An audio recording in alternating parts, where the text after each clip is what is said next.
Hello friends, welcome to learn with Aditya YouTube channel. आज के session में हम एसएससी सीएचएसएल के 5 सवाल रीजनिंग के लेने वाले हैं। इससे रिलेटेड अगर आपने क्विज नहीं दिया तो नीचे डिस्क्रिप्शन में आपको क्विज की लिंक मिल जाएगी। उस लिंक को फॉलो कीजिए और क्विज ज़रूर अटेम्प्ट कीजिए, क्योंकि ऑलरेडी 150 से 200 लोगों ने इस क्विज को ट्राई किया है। तो आपको ये पता चलेगा कि 150 से 200 लोगों के बीच में आप कहाँ स्टैंड करते हैं, और धीरे धीरे लोग इसमें ऐड होते जाएंगे। आप जब भी इस क्विज को चेक करेंगे आपको ये पता चलेगा कि जितने लोगों ने क्विज दिया है आपकी पोजीशन क्या है और आपको कितने इंप्रूवमेंट की ज़रूरत है। अगर आप क्विज दे के आ चुके हैं तो शुरू करते हैं आज के 5 सवाल। पहला सवाल आपके सामने ये रहा। देखिए, ब्लड रिलेशन का एक क्वेश्चन पूछा गया है। P Q R S and T R 5 members of family. T is sister of S who is sister in law of Q. जब भी स्टेटमेंट पढ़े तो पूरा पढ़े। T is sister of S who is sister in law of Q. इससे आपको 3 लोगों के बीच का रिलेशन समझ में आता है। टी जो है वो सिस्टर है, उसे हम फीमेल सर्कल से बनाएंगे। एस की सिस्टर है। अब एस जो है वो sister in law of Q है। इससे 2 पॉसिबिलिटीज जनरेट होती है। देखिए, पहली चीज़ तो मैं यहाँ पे आपको दिखा दूँ कि ये मैंने बना लिया T is sister of S.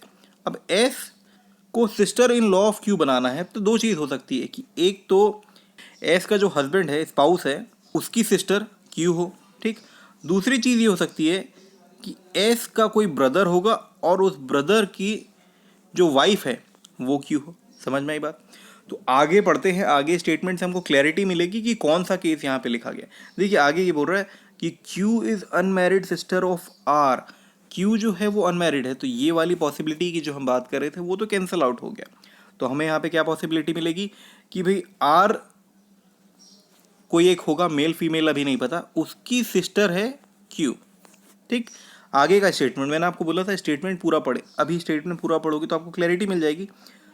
Are who is father of P, इसका मतलब आर मेल है। समझ में आई बात? आर इसका हस्बैंड हो गया तो एस फीमेल हो गई। इस चीज़ को मैंने यहाँ पे रिप्रेजेंटेशन दिखा दिया है। Who is father of P मतलब आर पी का फादर है। पी मेल है या फीमेल है ये नहीं पता। ठीक है, तो मैं यहाँ पे पी बना देता हूँ। आगे ये बोल रहा है कि S is the only sister of T. वैसे इस इंफॉर्मेशन की इतनी ज़रूरत यहाँ पे थी नहीं, लेकिन फिर भी S is the only sister of T बताया तो वो चीज़ ऑलरेडी हमारी बनी गई। How is T related to P. अब टी पी के से कैसे रिलेटेड है ये देख लीजिए। एस पी की मदर है और टी एस की बहन है। मतलब मदर की बहन को आप क्या बोलते हैं? मौसी बोलते हैं या मेटरनल आंट बोलते हैं। तो ऑप्शन ए आपका सही जवाब है। समझ में आई बात?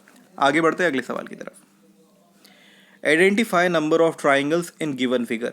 जब भी कोई सिमेट्रिक फिगर आपको मिलता है, सिमेट्रिक फिगर मतलब क्या? जैसे ये देखिए, अगर इस लाइन के अराउंड में बात करूं तो दोनों तरफ सेम फिगर्स आपको दिख रहे हैं।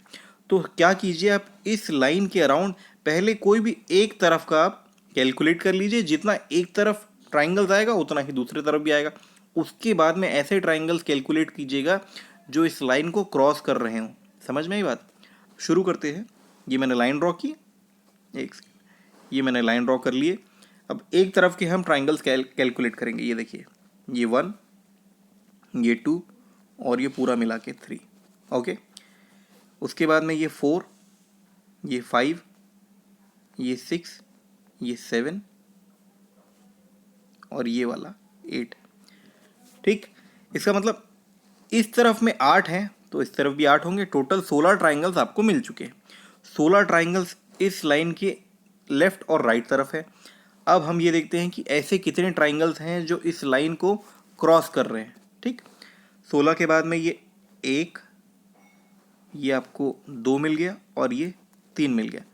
16 + 3 टोटल 19। ऑप्शन सी सही जवाब है। ऑप्शन सी आपको टिक करना चाहिए। समझ में आई बात? अगर आप सिमेट्री से जाएंगे तो चीज़ें आराम से सॉल्व होती है। एक एक इंडिविजुअल ट्राइंगल काउंट करते रहेंगे तो हो सकता है कि कुछ चीज़ें आप भूल जाए, कुछ चीज़ें आप डबल काउंट कर ले। इसीलिए एक पैटर्न फॉलो कीजिए। एक तरीके से आप काउंट करते हैं तो चीज़ें बड़ी ही आसानी से होती है और बहुत कम समय पे होती है। आगे बढ़ते हैं अगले सवाल की तरफ। Choose the appropriate option out of given option. देखिए, भले ही ये रीजनिंग के पेपर में आया था, एनालॉजी का सवाल है, लेकिन इसमें आपको थोड़ा सा जनरल नॉलेज पता होना चाहिए। जैसे गंगा एक रिवर है जो इंडिया में फ्लो करती है, वैसी नील एक रिवर है जो कहाँ पे फ्लो करती है? अफ्रीका में। इसलिए आपका आंसर होगा अफ्रीका। समझ में बात? Next question. In a code language Manish is written as NZMRHS।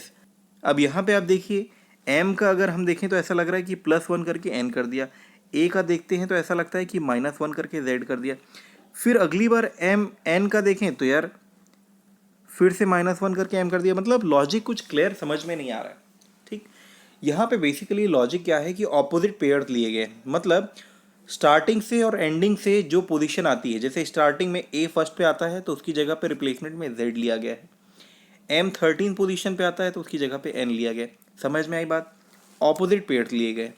लेकिन ऑपोजिट पेयर्स का नॉलेज अब क्या है कि ऑपोजिट पेयर्स आपको चेक करना है तो सबके ऑपोजिट पेयर्स या तो आपको ध्यान हो, मतलब आप इस चीज़ में अगर एक्सपर्ट होंगे तो जल्दी बन जाएगा।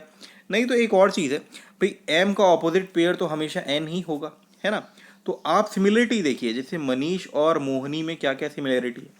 सबसे बड़ी सिमिलरिटी मुझे दिखती है कि ANI यहाँ पे भी एक साथ आ रहा है, ANI यहाँ पे भी एक साथ आ रहा है। तो ANI के लिए जो यहाँ पे इस्तेमाल किया गया है वो यहाँ पे इस्तेमाल करना चाहिए, मतलब ANI की जगह पे ZMR आना चाहिए।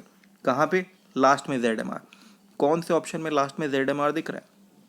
ऑप्शन बी ही है जिसमें लास्ट में ZMR सही सीक्वेंस में दिख रहा है। तो आपको और कुछ भी चेक करने की ज़रूरत नहीं है, सीधे सीधे ऑप्शन बी आप टिक कर सकते हैं। समझ में आई बात? Option B is the correct answer. आगे बढ़ते हैं अगले सवाल की तरफ।